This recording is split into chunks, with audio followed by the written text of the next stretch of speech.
Okay, so we're back and ready to dive deep again. For those of you joining us, today we're tackling A Course in Miracles Ah, yes, a classic. and specifically looking at how it can, unlock personal growth and all that good stuff. Right, We'll right. be using a really cool blog and YouTube channel called, Oh, yeah, we watch stuff. exactly, it's called A Course in Miracles, Insights and Lessons. Wait, what? I like how they break it down. Yeah, it's really helpful, especially for chapter 1, which we're focusing on today. Lots to unpack there, especially with, well, revelation, time, miracle. All the big stuff, right. Okay. We're going to get into how the text talks about experiencing the divine, which I think is really interesting. Yeah, it's got a unique take on it for sure. So the blog uses that analogy of a light switch for revelation. Oh, yeah. Powerful image, but I'm curious what the text actually says about it. Like, what's the experience supposed to be like? Well, A Course in Miracles describes revelation as pure communication straight from God, like a download, Mm. It's about banishing any doubt or fear and replacing it with certainty. You just know. But can you just, will yourself into that state? That's the thing. The text says you can't force it. So it's not something you can just conjure up, huh? Nope, it's a gift. So then, is it like a mystical experience out there, Not necessarily. Okay. I mean, it's profound, but the text really stresses that it's practical too. Like it changes how you see things. Oh, I see. It's about shifting your perception. Exactly. And that can impact everything, relationships, purpose, everything. So revelation is more about being connected to the divine, but then the text talks about doing miracles, which is interesting. Right. Waywat compares them to a group project, which makes sense, but how does the text actually define miracles? Well, coining the miracles is very clear that they're not like supernatural events. Right. They're about love between equals, actions that break down fear, that kind of thing. So more like kindness, forgiveness. Yeah, things that build real connection. Think of it like shifting your perception to break down the idea that we're all separate. Mm. Because really, we're not. Okay, so it's not about parting the Red Sea, but maybe offering a sincere apology or choosing to see someone with compassion rather than judging them. Exactly. It's about recognizing that everyone has worth, everyone is divine, Including ourselves, right? especially ourselves. And that shift, that's what makes room for miracles to happen. That makes sense, yeah. Mm-hmm. Now, I want to touch on this whole consciousness thing being the stage where all this happens, which Waywat really highlights. Right, like the movie screen analogy. Yeah. Why is that distinction so important, and how does the actual text approach consciousness? Well, the text is saying that revelation and miracles don't come from our consciousness, Oh. but they manifest through it. It's like we're aligning our minds with, well, the mind of God. So we're letting that divine energy flow through us. Exactly. And our choices matter here because what we believe impacts how we see and interact with the world. So we have a choice in how we experience things. Yes, But then the text seems to say that some ways of experiencing the world are better than others. that's true. Like with awe, it's good for revelation, but not so much for miracles. I thought that was fascinating. Oh, yeah, that's a great point. The text is very clear about that. Right. It distinguishes between the awe we feel when connecting with the divine, like Yeah. during revelation, and the respect we have for each other as equals. Us. I get that. Because awe directed at another person can actually create distance. It puts them on a pedestal. Makes them seem more than us. Yeah, and that reinforces the illusion of separation. Okay, so respecting others, recognizing their experiences, that's key. Yes, So not putting anyone on a pedestal, right? exactly. What does that mean for how we relate to each other, how we treat each other? Well, A Course in Miracles suggests that by recognizing everyone's inherent worth, we kind of dismantle this need for hierarchy, for specialness. Interesting. It's about humility, remembering we're all on this journey together. And the blog talks about some people being further along on the path, using that ladder analogy. Right. But if everyone is inherently worthy and divine, how does the text explain those differences, in experience and understanding? It's very clear about that. Anyone can reach the same level of understanding, the same connection. Okay. Those who seem further along have just chosen to let go of the things that block that connection, the beliefs, the behaviors. So it's not about achieving some higher state, but removing obstacles. Exactly. So what are we holding on to that might be in the way? That's a good question. It really is something to think about. Yeah, for sure. Yeah, it is something to think about. What are we holding on to, And this is where the Holy Spirit comes in, that idea of someone being revelation ready. Yeah, the blog talked about those folks being closer to the Holy Spirit and almost like translating for everyone else. Right, right. But that part's always been a bit fuzzy for me. What does A Course in Miracles actually say about the Holy Spirit's role? Well, the text describes it as this mediator, a bridge between our limited perception and, well, God's limitless knowledge. Okay. Revelation flows through the Holy Spirit.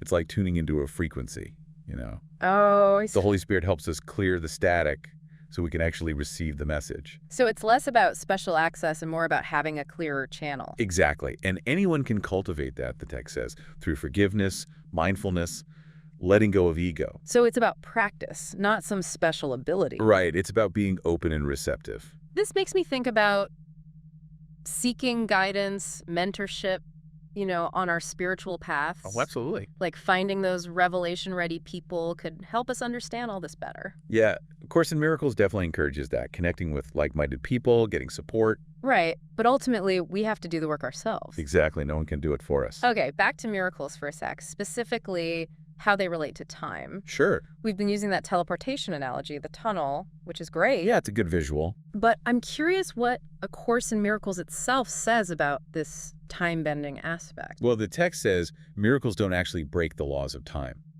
Huh. They operate on a different level of awareness. They shift our perception. So instead of linear time, it's more vertical, timeless. Exactly. It's like suddenly seeing a shortcut that was always there. And the key to that is recognizing that the giver and receiver of a miracle are equals. Precisely. If we see someone as more advanced, Right. we actually block the miracle because that belief reinforces separation. It denies the oneness. Exactly.